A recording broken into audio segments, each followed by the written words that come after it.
Imagine this. You and your entire family are asleep in your home, peaceful, safe, and happy. Suddenly, in the middle of the night, strangers break in. They're armed. They beat your father, they chain your mother, and they drag your children out of bed crying. They don't speak your language. They don't even care about your rights because they're not here to negotiate. They load you onto a filthy ship, and for weeks you're shackled in your own waste. You're barely fed with people dying next to you. You hear screaming. You see children being thrown overboard. And this is not war.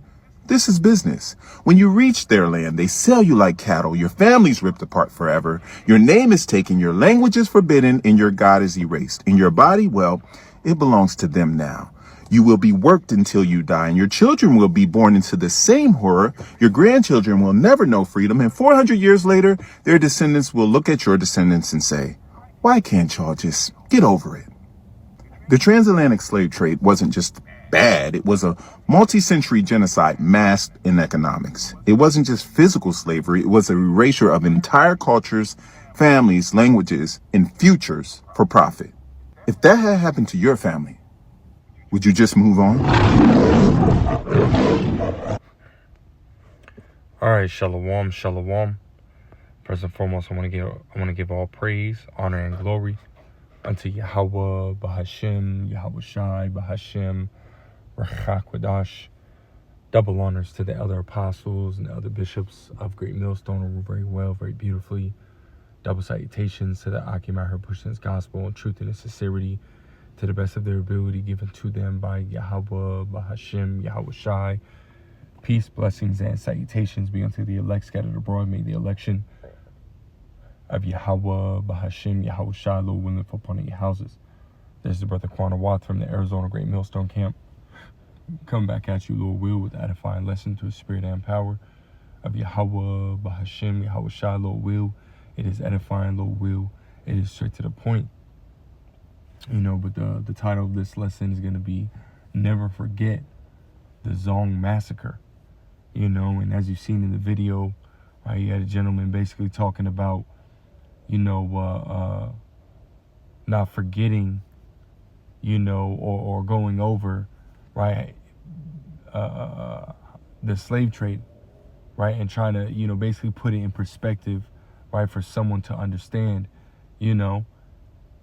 and, that's exactly what happened, to put it in a nutshell, right, that's exactly what happened, man, we were put into slavery, right, which is in the scriptures, right, we, ultimately, are put into this captivity because what we did, to put ourselves there, right, we went against, Yahweh Shemel Shai, we broke the commandments, right, we committed sin, right, which is, transgression of the law, and the Lord ultimately punished us, right, by putting us under, a cruel and unjust, devil, right, Esau, Edom, right, this being our last captivity. We've been under, multiple captivities, man, but see, this is our last and the worst one, that we've ever been in, man, so really the reason for us being here, right, is our own fault, but what I do want to touch on, is Esau, Edom, and the part that he played in that, because as the man, also stated, he said, you woke up and you started seeing babies being thrown overboard and, you know what I mean, and whatnot, right, being on those boats and sitting in feces and for weeks on end, right, the different diseases that ultimately came from that, which is all that's true. All that is 100% true, right? That is stuff that has been recorded, dated, and verified, right? Which is things that you can look up today, A brother had put, in the chat a picture, right, where, basically an illustration talked about this, right, as you see right here, the Zong Massacre, right? And you basically see an Edomite woman, trying to like pull on the shoulder of an Edomite man as he throws Jake, right, who's handcuffed, right, into the water, which again is, evidence, right? It is true, right? And it is evidence, right, of the wickedness and evil, right, of Esau, Edom, man, you know, because Esau would just kill us, right, as we're going to read in this article, right, just to get insurance money, man. You know, it says, this is on the London Museum, right, .org.uk. It says the Zong Massacre trial. It says in 1781, British enslavers killed 130 enslaved Africans by throwing them off the ship Zong. The murders were the result of a cruel trade made possibly by London's insurers, right? And there's many other things that Esau would do to us, you know, while on these boats, right? You know, would grape our women, right? Esau was even, you know, doing that shit to the fucking animals, man. You know, because he's so fucking nasty and vile, you know. But again, right, we're focusing on the things that he did with us, right? We know he's the wicked, man.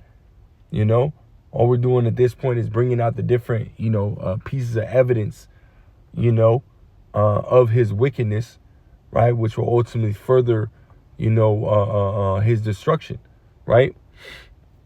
And I want to scroll down. It says key location, Guild Hill, 1781 to 1783. It says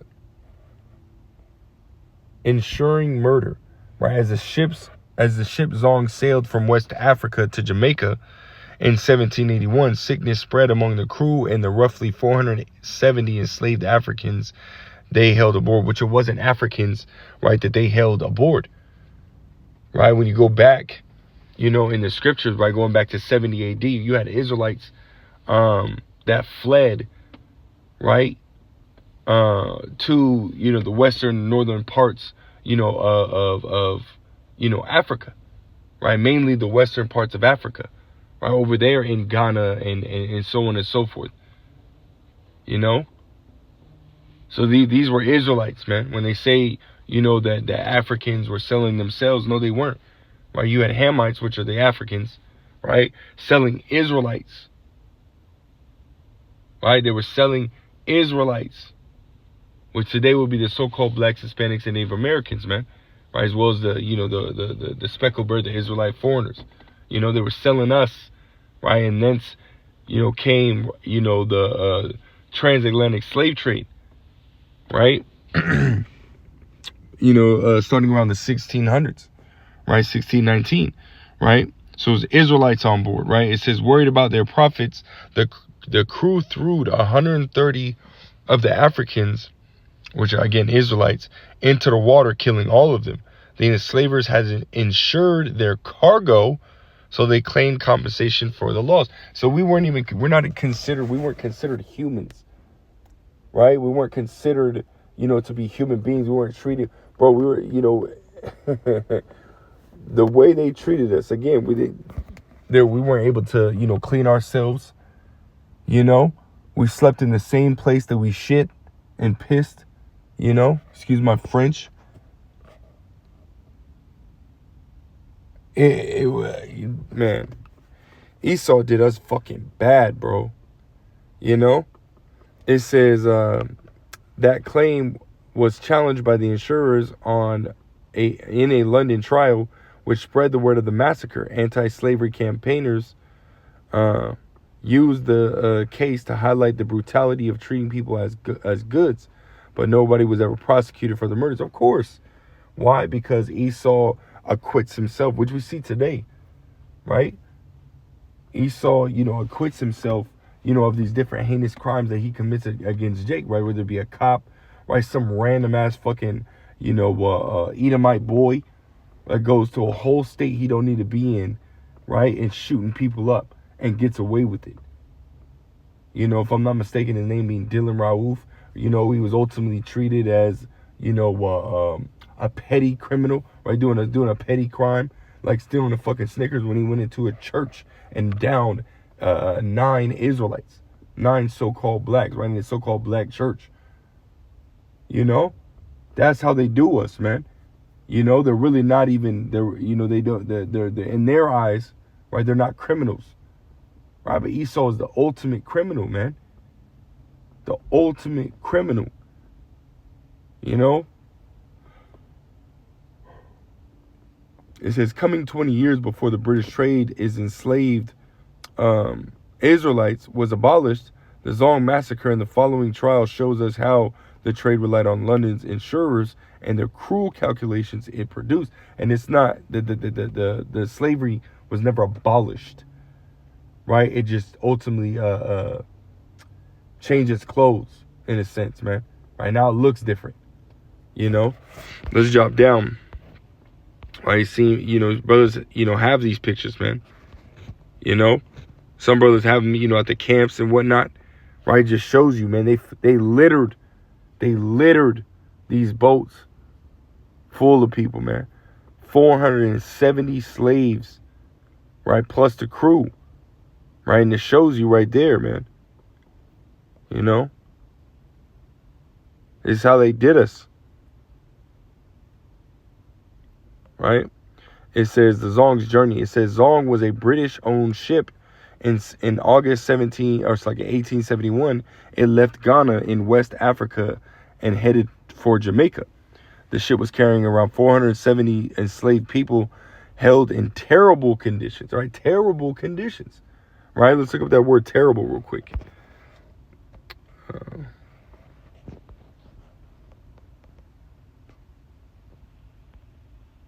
Terrible.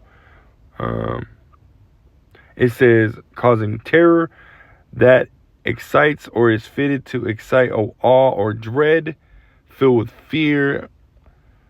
Let's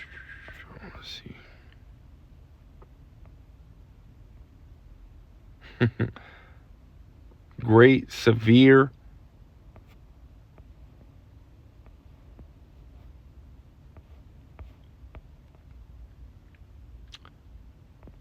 It says extremely or distressingly bad or serious, extremely unpleasant or disagreeable. Hey, so imagine how it really was, man. You know? It had to be crazy, man.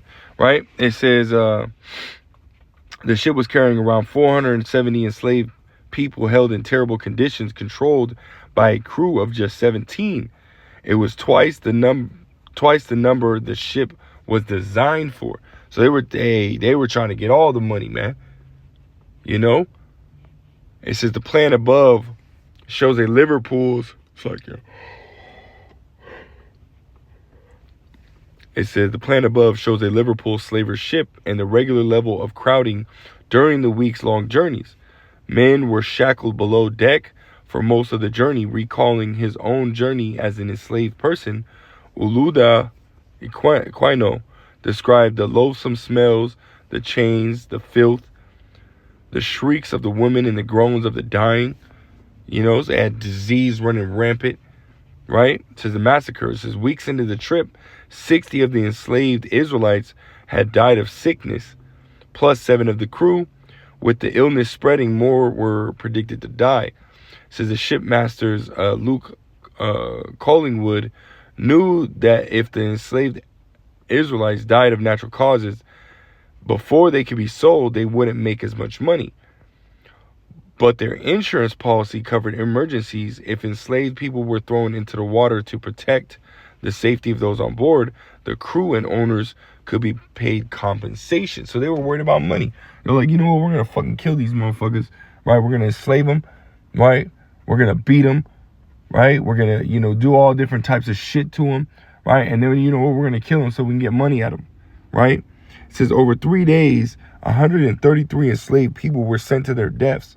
The ship's crew later claimed that their drinking water was running out, an emergency which they said threatened the whole ship, right? So they were just,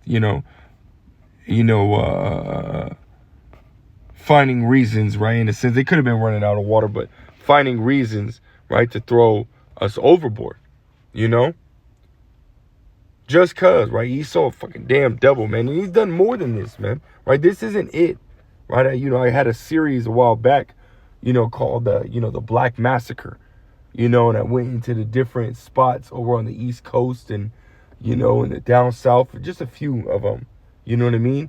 going in on the different, what Esau did, right? Came and, tore down towns and massacred the people, right? And now those areas, right, are at the bottom of lakes, And who knows, right? This is only, one instance reported. How many slaves were thrown, right, over a few year period, right? There's just 133 slaves on one boat in one trip. How many trips did that boat make? How many times did that happen? How many ships were moving, right, at that same time? Could have been hundreds, if not thousands. Making multiple trips a year. Come on, man. We're talking about millions of Israelites being murdered, man. And Esau thinks, that because, he hasn't been punished, for these things right away, right? He really thinks the Lord is on his side, man. Right? As the scriptures say. Let's grab it real quick. Let's grab Slack. Let's grab it there.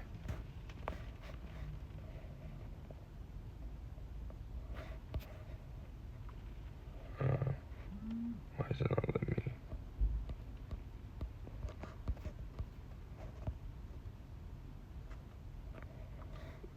Slack, hold on. All right, I got it right here. This is Psalms chapter 50, verse 19. It says, Thou givest thy mouth to evil, and thy tongue frameth deceit. Because this damn devil's a liar, man. Right? This is why a lot of this information was hid, for a long period of time. Right? And this is why, he was trying to, recently, he still is to a certain degree, right? Trying to get rid of critical race theory. You know what I mean? Trying to basically take out, all the, the history of, the so-called Black, Hispanic, and Native American. So that way people don't know the truth. People can't find the truth, And then, this is why our history in schools only goes back to slavery, right? Because he doesn't want us to know who we truly are, right? So he has to get rid of history. He has to get rid of the truth, Because he's a fucking devil. But verse 20 says, Thou sittest and speakest against thy brother, thou slanderest thine own mother's son. And Esau hates the Israelites, man. Hates the Israelites, the so-called Blacks, Hispanics, and Native Americans. Ezekiel 35:5 hates us, man. By perpetual hatred. And this is why he's, as you see now today with Trump and everything, he's blaming us for, all the crime and this and the third that's here in America, but that's him. Like all the massacres, or majority of these massacres that are happening in the world over time, over history, that's Esau. He has it's in his spirit to do shit like this all the time, right? Jeffrey Dahmer, right? All these all these different mass killings and shit, right? Esau's trying to set up his little agents and have it to where it's us doing all the dirt, but in reality, no, he's the one that's doing this shit, man.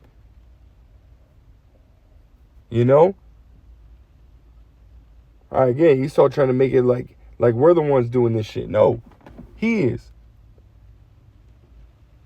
But here's the point I wanted to get. Verse 21.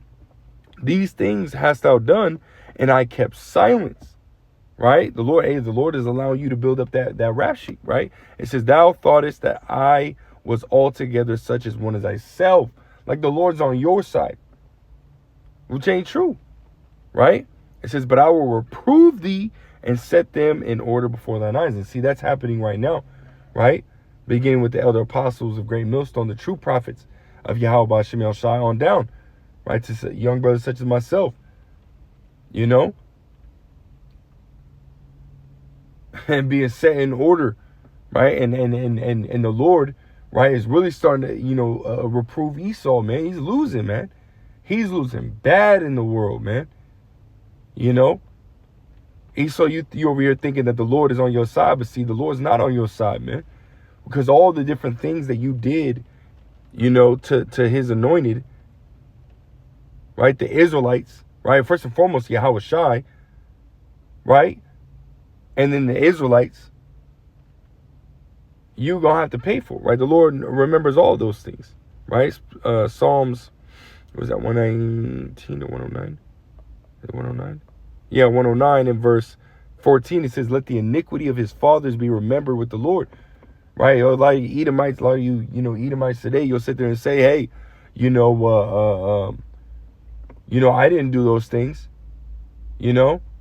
I didn't do those things. But see, as we go to, Lamentations 5 and verse, 7, it says, our fathers have sinned and are not, and we have borne their iniquities. So you are going to pay for what your forefathers did. Because as you get into the scriptures, right, it talks about reincarnation, right?